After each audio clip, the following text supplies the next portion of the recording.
Hello, my name is Mike Driscoll, and today I'm going to talk to you about Python's calendar module. This module allows you to output calendars like the Unix cal program and provides additional useful functions related to the calendar.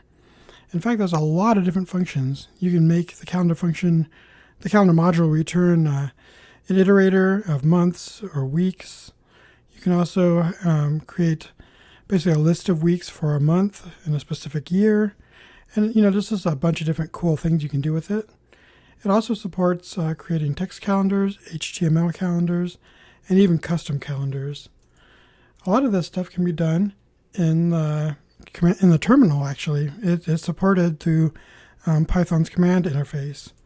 So if you type in Python 3-m, I guess it's not technically the command interface, but it's close to it. -m, that tells it to run the calendar module. And let's say we want to do 2022.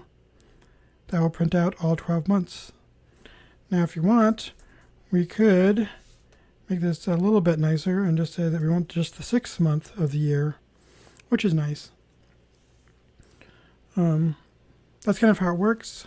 You can also do the same thing in Python by just importing the calendar module and then just creating a calendar instance. So let's say we wanted to create a text calendar. You can do this, calendar,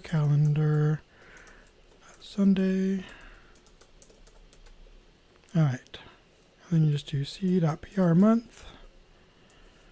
Let's say we want to do 2022, and we'll do the 6th month. That gives us June as well, right there in the interpreter. So give it a try. I think you'll like it. It's a really cool module, and you can play around and get a lot of mileage out of this module. Thanks for watching.